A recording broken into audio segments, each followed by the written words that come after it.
Hi hello ನಮಸ್ಕಾರ. ನೀವು ನೋಡ್ತಿದ್ದೀರಾ ನ್ಯೂಸ್18 ಡಿಜಿಟಲ್. ನಾನು ಕೃಷ್ಣ ಗಿರಳ್ಳಿ. ಬಿಜೆಪಿ ಮತ್ತು ಜೆಡಿಎಸ್ ಮೈತ್ರಿಯಲ್ಲಿ ಎಲ್ಲವೂ ಕೂಡ ಸರಿಯಿಲ್ಲ ಅನ್ನುವಂಥದ್ದು ಈಗಿರ್ತಕ್ಕಂಥ ಪ್ರಶ್ನೆ.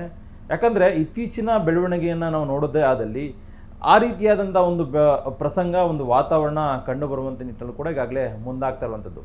ಯಾಕಂದರೆ ಮೊನ್ನೆ ದೆಹಲಿಯಲ್ಲಿ ಕೇಂದ್ರ ಸಚಿವರಾಗಿರ್ತಕ್ಕಂಥ ಎಚ್ ಡಿ ಕುಮಾರಸ್ವಾಮಿ ಮತ್ತು ಜೆಡಿಎಸ್ ಯುವ ಘಟಕದ ರಾಜ್ಯಾಧ್ಯಕ್ಷರಾಗಿರ್ತಕ್ಕಂಥ ನಿಖಿಲ್ ಕುಮಾರಸ್ವಾಮಿ ಇಬ್ಬರು ಕೂಡ ರಾಷ್ಟ್ರೀಯ ಬಿಜೆಪಿ ನಾಯಕರನ್ನ ಭೇಟಿಯನ್ನು ಮಾಡಿರುವಂಥದ್ದು. ಪ್ರಮುಖವಾಗಿ ಬಿಜೆಪಿ ರಾಷ್ಟ್ರೀಯ ಅಧ್ಯಕ್ಷ ನಿತಿನ್ ನಬೀನ್ ಆಗಿರ್ಬೋದು, ಮತ್ತೊಂದು ಕಡೆ ಕೇಂದ್ರ ಸಚಿವರಾಗಿರ್ತಕ್ಕಂಥ JP ನಡ್ಡಾ ಆಗಿರ್ಬೋದು, ಮತ್ತೊಂದು ಕಡೆ ಕೇಂದ್ರ ಗೃಹ ಸಚಿವರಾಗಿರ್ತಕ್ಕಂಥ ಅಮಿತ್ ಶಾ ಅವ್ರನ್ನ ಭೇಟಿ ಮಾಡೋದ್ರ ಮುಖಾಂತರವಾಗಿ ಮಾತುಕತೆ ಕೂಡ ನಡೆಸಿದ್ದಾರೆ. ಸಹಜವಾಗಿಯೇ ಕೇಂದ್ರ ಸಚಿವರುಗಳು ಮತ್ತು ರಾಷ್ಟ್ರೀಯ ನಾಯಕರನ್ನ ಕೇಂದ್ರ ಸಚಿವರಾಗಿರ್ತಕ್ಕಂಥ ಎಚ್ ಡಿ ಕುಮಾರಸ್ವಾಮಿ ಅವರು ಭೇಟಿ ಮಾಡುವಂಥದ್ದು ಸಹಜ. ಯಾಕಂದರೆ ಬಿಜೆಪಿ ಮತ್ತು JDS ನಾಯಕರು ಏನು ಪಾರ್ಟ್ನರ್ ಆಗಿರ್ತಕ್ಕಂಥ ಸಂದರ್ಭದಲ್ಲಿ ಸಹಜವಾಗಿಯೇ ಭೇಟಿ ಮಾಡುವಂಥದ್ದು. ಮತ್ತೊಂದು ಕಡೆ ಪ್ರಧಾನಿ ನರೇಂದ್ರ ಮೋದಿ ಅವರ ಸಂಪುಟದಲ್ಲೇ ಕುಮಾರಸ್ವಾಮಿ ಅವರು ಮಂತ್ರಿಗಳಾದಂಥ ಸಂದರ್ಭದಲ್ಲಿ ಸಹಜವಾಗಿಯೇ ಇಲಾಖೆಯ ಕೆಲಸ ಆಗಿರ್ಬೋದು, ಮತ್ತೊಂದು ಕಡೆ ಬೇರೆ ಬೇರೆ ವಿಚಾರಗಳ ಬಗ್ಗೆ ಚರ್ಚೆ ಆಗುವಂಥದ್ದು. ಆದರೆ ಇತ್ತೀಚೆಗೆ ಕರ್ನಾಟಕದಲ್ಲಿ ನಡೀತಿರ್ತಕ್ಕಂತಹ ಬಿಜೆಪಿ ಮತ್ತು JDS ಮೈತ್ರಿಯಲ್ಲಿ ಒಂದಷ್ಟು ಬೆಳವಣಿಗೆಗಳಿಂದಾಗಿ ಈಗ ಕೇಂದ್ರ ಸಚಿವರಾಗಿರ್ತಕ್ಕಂಥ ಎಚ್ ಡಿ ಕುಮಾರಸ್ವಾಮಿ ಅವರು ಬೇಸರಗೊಂಡಿರುವಂಥದ್ದು. ಒಂದು ಕಡೆಗೆ ಈಗಾಗಲೇ ಬಿಜೆಪಿ ಮತ್ತು JDS ನಾಯಕರು ಒಟ್ಟಾಗಿ ಓಟವನ್ನು ಮಾಡ್ತಿಲ್ಲ ಅನ್ನೋ ಒಂದು ಟೀಕೆ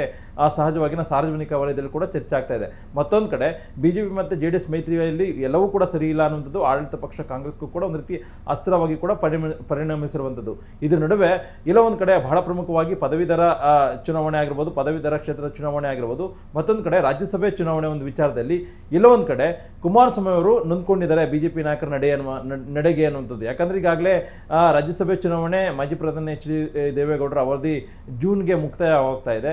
ಅವರ ಸ್ಥಾನಕ್ಕೆ ಇಲ್ಲ ಒಂದು ಕಡೆ ಆ ಒಂದು ಸ್ಥಾನವನ್ನು ತಾವೇ ತಗೊಳ್ಬೇಕು ಅನ್ನೋ ಒಂದು ನಿಟ್ಟಿನಲ್ಲಿ ಕೂಡ ಬಿಜೆಪಿ ನಾಯಕರು ತಂತ್ರಗಾರಿಕೆಯನ್ನು ಮಾಡಿದರೆ.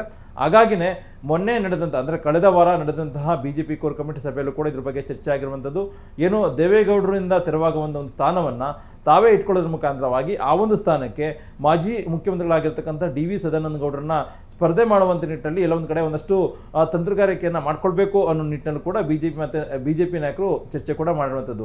ಹಾಗಾಗಿನೇ ಇವರ ನಾಯಕರ ಒಂದು ಚರ್ಚೆ, ಈ ಒಂದು ಬೆಳವಣಿಗೆ ಕುಮಾರಸ್ವಾಮಿ ಅವರಿಗೆ ಒಂದು ರೀತಿ ನಿದ್ದೆಗೆಡಿಸಿರುವಂಥದ್ದು. ಯಾಕಂದರೆ ಅವರ ತಂದೆಯಾಗಿರ್ತಕ್ಕಂತಹ ಮಾಜಿ ಪ್ರಧಾನಿ ಎಚ್ ಡಿ ದೇವೇಗೌಡರು ಈಗ ರಾಜ್ಯಸಭೆಯಲ್ಲೂ ಕೂಡ ಇದ್ದಾರೆ. ಮತ್ತೊಂದು ಕಡೆ ಅವ್ರನ್ನ ಮುಂದುವರಿಸುವಂಥ ನಿಟ್ಟಿನಲ್ಲಿ ಕೂಡ ಕುಮಾರಸ್ವಾಮಿ ಅವರ ಒಂದು ರೀತಿ ಬಯಕೆಯಾಗಿರುವಂಥದ್ದು. ಮತ್ತೊಂದು ಕಡೆ ಬಿಜೆಪಿ ಹೈಕಮಾಂಡ್ ನಾಯಕರಿಗೂ ಕೂಡ ಮಾಜಿ ಪ್ರಧಾನಿ ಎಚ್ ಡಿ ದೇವೇಗೌಡರನ್ನ ಮತ್ತೊಮ್ಮೆ ರಾಜ್ಯಸಭೆಯಾಗಿ ಮುಂದುವರಿಸದೇ ಆದಲ್ಲಿ ಹಳೆ ಮೈಸೂರು ಭಾಗದಲ್ಲಿ ಒಕ್ಕಲಿಗ ಸಮುದಾಯದ ಎಲ್ಲವೂ ಕೂಡ ತಮ್ಮ ಪರವಾಗಿ ನಿಲ್ಲುತ್ತೆ. ಆ ಮುಖಾಂತರವಾಗಿ 2028ರ ವಿಧಾನಸಭಾ ಚುನಾವಣೆಯಲ್ಲಿ ಕೂಡ ತಮಗೆ ಅನುಕೂಲ ಆಗುತ್ತೆ ಅನ್ನೋದು ಕೂಡ ಬಿಜೆಪಿ ರಾಷ್ಟ್ರೀಯ ನಾಯಕರ ಲೆಕ್ಕಾಚಾರ ಆಗಿರುವಂಥದ್ದು. ಹಾಗಾಗಿನೇ ಈ ಒಂದು ವಿಚಾರವನ್ನ ಎಲ್ಲ ಒಂದು ಕಡೆ ಕುಮಾರಸ್ವಾಮಿ ಅವರು ಒಂದು ರೀತಿ ತೀಕ್ಷ್ಣವಾಗಿ ಅಮಿತ್ ಶಾ ಆಗಿರ್ಬೋದು, ನಡ್ಡಾ ಆಗಿರ್ಬೋದು, ಮತ್ತೊಂದು ಕಡೆ ನಿತಿನ್ ನಬೀನ್ ಅವರ ಬಳಿ ಪ್ರಸ್ತಾಪವನ್ನು ಮಾಡಿದ್ದಾರೆ ಅನ್ನೋದು. ಈ ರೀತಿಯಾದಂತಹ ಒಂದು ನಡೆ ಅಂದ್ರೆ ಮಿತ್ರ ಪಕ್ಷದಲ್ಲಿರ್ತಕ್ಕಂಥ ನಾಯಕರು ಈ ರೀತಿಯಂತ ನಾಯಕರ ನಡೆ ತೋರಿಸುವಂಥದ್ದು ಎಷ್ಟು ಮಟ್ಟಿಗೆ ಸರಿ ಅನ್ನೋ ಒಂದು ಪ್ರಶ್ನೆಯನ್ನು ಕೂಡ ಈಗಾಗಲೇ ಕುಮಾರಸ್ವಾಮಿ ಅವರು ಮಾಡಿದ್ದಾರೆ ಅನ್ನುವಂಥದ್ದು. ಮತ್ತೊಂದು ಕಡೆ ಈಗಾಗಲೇ ಇಲ್ಲೊಂದು ಕಡೆ ಹಳೆ ಮೈಸೂರು ಭಾಗದಲ್ಲಿ ಸಾಕಷ್ಟು ವಿರೋಧ ಇದೆ. JDS ಜೊತೆಗೆ ಯಾವುದೇ ಕಾರಣಕ್ಕೂ ಕೂಡ ನಾವು ಹೊಂದಾಣಿಕೆಯನ್ನು ಮಾಡ್ಕೊಳ್ಳೋದಿಲ್ಲ, ನಾವು ಪ್ರತ್ಯೇಕವಾಗಿ ಚುನಾವಣೆ ಎದುರಿಸ್ತೇವೆ ಅನ್ನೋ ಮಾತನ್ನ ಮಂಡ್ಯ ಆಗಿರ್ಬೋದು, ಮತ್ತೊಂದು ಕಡೆ ಹಾಸನ ಆಗಿರ್ಬೋದು, ಹೀಗೆ ಹಳೆ ಮೈಸೂರು ಭಾಗದಲ್ಲಿ JDS ಭದ್ರಕೋಟೆ ಕೂಡ ಇರುವಂಥದ್ದು ಇತ್ತು ಈ ಹಿಂದೆ. ಆದರೆ ಬಿಜೆಪಿ ನಾಯಕರು ಯಾವಾಗ ಅಗ್ರೆಸಿವ್ ಆಗಿ ಅಲ್ಲಿ ಹೋದ್ರು ಅವರು ಎಲ್ಲ ಒಂದು ಕಡೆ ಈಗ JDS ಜೊತೆಗೆ ಹೊಂದಾಣಿಕೆ ಮಾಡ್ಕೊಳ್ಳುವಂತ ನಿಟ್ಟಿನಲ್ಲಿ ಬಿಜೆಪಿ ನಾಯಕರು ಮುಂದಾಗ್ತಾ ಇಲ್ಲ. ಉದಾಹರಣೆಗೆ ಮಂಡ್ಯದಲ್ಲಿ ಸಾಕಷ್ಟು ಸಂಖ್ಯೆಯಲ್ಲಿ ಬಿಜೆಪಿಯ ಒಕ್ಕಲಿಗ ನಾಯಕರು ದೊಡ್ಡ ಮಟ್ಟದ ವಿರೋಧವನ್ನು ಕೂಡ ವ್ಯಕ್ತಪಡಿಸ್ತಾ ಇದ್ದಾರೆ. ಹಾಗಾಗಿ ಇವೆಲ್ಲ ವಿಚಾರಗಳ ಬಗ್ಗೆನೂ ಕೂಡ ಇದೀಗ ಕುಮಾರಸ್ವಾಮಿ ಅವರು ರಾಷ್ಟ್ರೀಯ ನಾಯಕರ ಗಮನಕ್ಕೆ ತಂದಿದ್ದಾರೆ ಅನ್ನುವಂಥದ್ದು. ಈಗ ಕುಮಾರಸ್ವಾಮಿ ಅವರ ಹೇಳಿಕೆಯನ್ನ ಪಡೆದ ಬಳಿಕವಾಗಿ ಅಮಿತ್ ಶಾ ಅವರು ಮತ್ತೆ ನಡ್ಡಾ ಆಗಿರ್ಬೋದು, ಮತ್ತು ನಿತಿನ್ ನಬೀನ್ ಅವರು ಸಂಬಂಧಪಟ್ಟಂತ ರಾಜ್ಯದ ಬಿಜೆಪಿ ನಾಯಕರನ್ನ ಕರೆಸ್ಕೊಂಡು ನಾವು ಮಾತಾಡ್ತೇವೆ ಅನ್ನೋ ಮಾತನ್ನು ಈಗಾಗಲೇ ಕುಮಾರಸ್ವಾಮಿ ಅವರಿಗೆ ಈಗಾಗಲೇ ಭರವಸೆಯನ್ನು ಕೊಟ್ಟಿರುವಂಥದ್ದು. ಮತ್ತೊಂದು ಕಡೆ ಕೇಂದ್ರ ಸಚಿವರಾಗಿರ್ತಕ್ಕಂಥ ಎಚ್ ಡಿ ಕುಮಾರಸ್ವಾಮಿ ಅವರು ಕಳೆದ ಬಾರಿ ಪ್ರತ್ಯೇಕವಾಗಿ ಚುನಾವಣೆ ಕೂಡ ಎದುರಿಸಿದ್ರು, ಬಿಜೆಪಿ ಜೊತೆ ಮೈತ್ರಿಯನ್ನ ಮಾಡ್ಕೊಂಡಿರಲಿಲ್ಲ. ಅದರಿಂದಾಗಿ ಎಲ್ಲೊಂದು ಕಡೆ ಬಿಜೆಪಿ ಮತ್ತೆ ಕಾಂಗ್ರೆಸ್ ಅಗ್ರೆಸಿವ್ ಆದಂಥ ಒಂದು ಹೋರಾಟದಿಂದಾಗಿ ಹಳೆ ಮೈಸೂರು ಭಾಗದಲ್ಲಿ ಅತ್ಯಂತ ಕಡಿಮೆ ಸ್ಥಾನಕ್ಕೆ ಬಂದಿರತಕ್ಕಂಥದ್ದು. ಹಾಗಾಗಿನೇ ಈಗ ಕುಮಾರಸ್ವಾಮಿ ಅವರು ಲೋಕಸಭಾ ಚುನಾವಣೆಯಲ್ಲಿ ಬಿಜೆಪಿ ಜೊತೆಗೆ ಮೈತ್ರಿಯನ್ನು ಮಾಡ್ಕೊಳ್ಳೋದ್ರ ಮುಖಾಂತರವಾಗಿ ಈಗ ಕೇಂದ್ರದಲ್ಲಿ ಮಂತ್ರಿಯಾಗಿದ್ದಾರೆ. ಈಗ ಇನ್ನೊಂದು 6 ತಿಂಗಳು ಅಥವಾ ಇನ್ನೊಂದು ವರ್ಷದಲ್ಲಿ ಕೇಂದ್ರದ ಸಂಪುಟ ಪುನರಚನೆ ಆಗ್ಬೋದು ಅನ್ನೊಂದು ವಿಚಾರಗಳ ಕೂಡ ಚರ್ಚೆ ಆಗ್ತಾ ಇದೆ. ಅಂತ ಸಂದರ್ಭದಲ್ಲಿ ಅವರು ತಮ್ಮ ಮಂತ್ರಿ ಸ್ಥಾನವನ್ನು ಬಿಟ್ಕೊಡೋದ್ರ ಮುಖಾಂತರವಾಗಿ ಸಂಪೂರ್ಣವಾಗಿ ಆಗ ಸಂಸದರಾಗಿ ನಿಂತ್ಕೊಂಡೇನೆ ಇಡೀ ರಾಜ್ಯಾದ್ಯಂತ ಒಂದು ರೀತಿ ಫೋಕಸ್ ಅನ್ನು ಮಾಡುವಂಥದ್ದು. 2028ರ ವಿಧಾನಸಭಾ ಚುನಾವಣೆ ಅಷ್ಟರಲ್ಲಿ ಒಂದು ರೀತಿ ಗಟ್ಟಿಮುಟ್ಟಾಗಿ ಜನರ ವಿಶ್ವಾಸವನ್ನು ಗಳಿಸುವಂಥದ್ದು. ಆ ಮುಖಾಂತರವಾಗಿ ಮತ್ತೊಮ್ಮೆ ಜನಬೆಂಬಲದ ಮುಖಾಂತರವಾಗಿಯೇ 3ನೇ ಬಾರಿಗೆ ಮುಖ್ಯಮಂತ್ರಿ ಆಗುವಂಥ ಒಂದು ಕನಸನ್ನು ಕೂಡ ಕಾಣ್ತಾ ಇರುವಂಥದ್ದು ಕುಮಾರಸ್ವಾಮಿ ಅವರು. ಹಾಗಾಗಿನೇ JDS ಜೆಡಿಎಸ್ ನಾಯಕರು ಮುಂದಿನ ಮುಖ್ಯಮಂತ್ರಿ ಎಚ್ ಡಿ ಕುಮಾರಸ್ವಾಮಿ ಅವರು ಅನ್ನೋ ಮಾತನ್ನು ಕೂಡ ಹೇಳ್ತಾ ಇದ್ದಾರೆ. ಕುಮಾರಸ್ವಾಮಿ ಅವರು ಮತ್ತೊಮ್ಮೆ ಮುಖ್ಯಮಂತ್ರಿಗಳಾಗಬೇಕು ಅನ್ನೋ ನಿಟ್ಟಿನಲ್ಲಿ ಕೂಡ ಈಗಾಗಲೇ ಜೆಡಿಎಸ್ ನಾಯಕರು ಕೂಡ ಹೇಳ್ತಾ ಇದ್ದಾರೆ. ಸಹಜವಾಗಿಯೇ ಇವರ ಒಂದು ಹೇಳಿಕೆ ಒಂದು ರೀತಿ ಬಿಜೆಪಿಗೂ ಕೂಡ ಒಂದು ರೀತಿ ದೊಡ್ಡ ಮಟ್ಟದ ಇರಿಸು ಮುರುಸಿಗೂ ಕೂಡ ಕಾರಣವಾಗಿದೆ. ಯಾಕಂದ್ರೆ ಜೆಡಿಎಸ್ ನಾಯಕರು ನಮ್ಮ ಜೊತೆಗೆ ಬಂದಂತ ಸಂದರ್ಭದಲ್ಲಿ ಅವರೇ ಪ್ರತ್ಯೇಕವಾಗಿ ಕುಮಾರಸ್ವಾಮಿ ಅವರೇ ಮುಂದಿನ ಮುಖ್ಯಮಂತ್ರಿ ಅನ್ನೋ ಒಂದು ಹೇಳಿಕೆ ಹೇಳುವಂಥದ್ದು ಎಷ್ಟು ಮಟ್ಟಿಗೆ ಸರಿ ಅನ್ನೋ ಒಂದು ಪ್ರಶ್ನೆಯನ್ನು ಕೂಡ ಈಗಾಗಲೇ ಬಿಜೆಪಿ ನಾಯಕರು ಮಾಡ್ತಾ ಇರುವಂಥದ್ದು. ಹಾಗಾಗಿನೇ ಕುಮಾರಸ್ವಾಮಿ ಅವರಿಗೆ ಇದೀಗ ನಿಖಿಲ್ ಕುಮಾರಸ್ವಾಮಿ ಅವರು ಕೂಡ 3 ಚುನಾವಣೆಗಳಲ್ಲಿ ಈಗಾಗಲೇ ಸೋಲನ್ನ ಕಂಡಿದ್ದಾರೆ. ಮಂಡ್ಯದ ಲೋಕಸಭಾ ಚುನಾವಣೆ ಆಗಿರ್ಬೋದು, ಮತ್ತೊಂದು ಕಡೆ ರಾಮನಗರ ವಿಧಾನಸಭಾ ಕ್ಷೇತ್ರ ಆಗಿರ್ಬೋದು, ಮತ್ತೊಂದು ಕಡೆ ಚನ್ನಪಟ್ಟಣ ಬೈ ಎಲೆಕ್ಷನ್ ಚುನಾವಣೆ ಆಗಿರ್ಬೋದು, 3 ಚುನಾವಣೆಗಳು ಕೂಡ ಈಗಾಗಲೇ ಸೋಲನ್ನ ಕಂಡಿದ್ದಾರೆ. ಇದೀಗ ಸೋತಂತಹ ನಾಯಕರಾಗಿರ್ತಕ್ಕಂಥ ನಿಖಿಲ್ ಕುಮಾರಸ್ವಾಮಿ ಅವರನ್ನ ಇಲ್ಲ ಒಂದ್ ಕಡೆ ರಾಜ್ಯ ಮಟ್ಟದ ನಾಯಕರಾಗಿ ಬೆಳೆಸುವಂತ ನಿಟ್ಟಿನಲ್ಲಿ ಕೂಡ ಕುಮಾರಸ್ವಾಮಿ ಅವರು ಮುಂದಾಗಿರುವಂತದ್ದು. ಈಗ ಜೆಡಿಎಸ್ ಯುವ ಘಟಕದ ರಾಜ್ಯಾಧ್ಯಕ್ಷರಾಗಿ ನಿಖಿಲ್ ಕುಮಾರಸ್ವಾಮಿ ಅವರು ಕೂಡ ಕೆಲಸವನ್ನು ಕೂಡ ಮಾಡ್ತಾ ಇದ್ದಾರೆ. ಆದ್ರೆ 2022ರ ವಿಧಾನಸಭಾ ಚುನಾವಣೆ ಒಳಗಡೆ ಅವ್ರನ್ನ ಜೆಡಿಎಸ್ ರಾಜ್ಯಾಧ್ಯಕ್ಷರಾಗಿ ಮಾಡುವಂತ ನಿಟ್ಟಿನಲ್ಲಿ ಕೂಡ ಕುಮಾರಸ್ವಾಮಿ ಅವರು ತಂತ್ರಗಾರಿಕೆಯನ್ನು ಮಾಡಿದ್ದಾರೆ.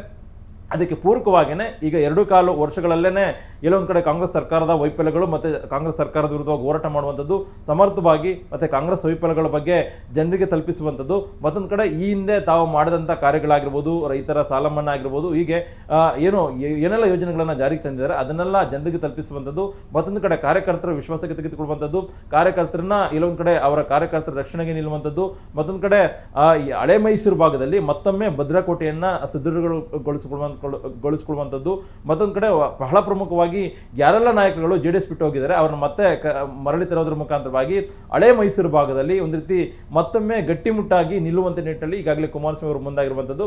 ಹಾಗಾಗಿನೇ ಈಗಿರ್ತಕ್ಕಂಥ ಗೊಂದಲಗಳನ್ನ ಸರಿಪಡಿಸಿದ್ರೆ ನಾವು ನಮ್ಮ ಪಾಡಿಗೆ ನಾವು ಕೆಲಸವನ್ನ ಮಾಡ್ಕೊಂಡು ಹೋಗ್ತೇವೆ. ಯಾಕಂದ್ರೆ 2.25 ವರ್ಷ ಚುನಾವಣೆ ಇದೆ. ಹಾಗಾಗಿ ಈಗ ನಾವು ಈಗಲಿಂದನೇ ಅಗ್ರೆಸಿವ್ ಆಗಿ ಹೋದ್ರೆ ಮಾತ್ರ ಬರ್ತಕ್ಕಂತಹ 2028ರ ಚುನಾವಣೆ ಸಂದರ್ಭದಲ್ಲಿ ಕಾಂಗ್ರೆಸ್ ಅನ್ನ ಹೀನಾಯವಾಗಿ ಸೋಲಿಸೋದಕ್ಕೆ ಸಾಧ್ಯವಾಗುತ್ತೆ. ಹೀಗಾಗಿ ಇವೆಲ್ಲ ಗೊಂದಲಗಳನ್ನ ಸದ್ಯಕ್ಕೆ ನಿವಾರಿಸಿ ಅನ್ನೋ ಒಂದು ಡಿಮ್ಯಾಂಡ್ ಅನ್ನ ಈಗ ಕುಮಾರಸ್ವಾಮಿ ಅವರು ಬಿಜೆಪಿ ರಾಷ್ಟ್ರೀಯ ನಾಯಕರ ಬಳಿ ಮಾಡ್ಕೊಂಡಿದ್ದಾರೆ ಅನ್ನುವಂಥದ್ದು.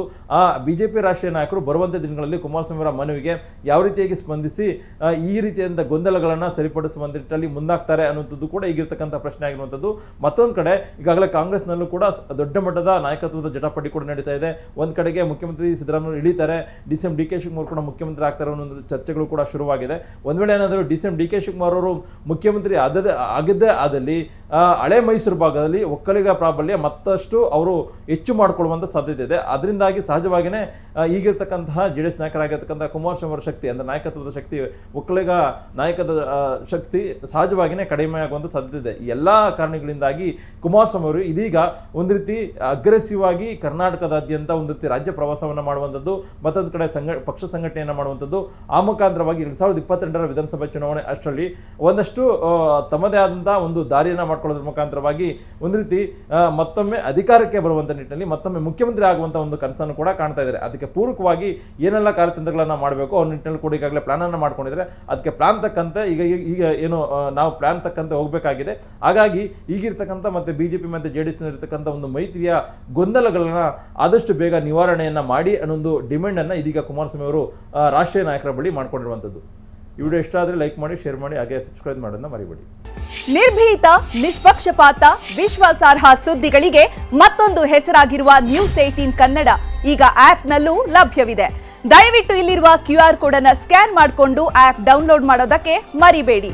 ನಿಮ್ಮ ಬೆಂಬಲ ಹೀಗೆ ಸದಾ ನಮ್ಮೊಂದಿಗಿರಲಿ. ಧನ್ಯವಾದ.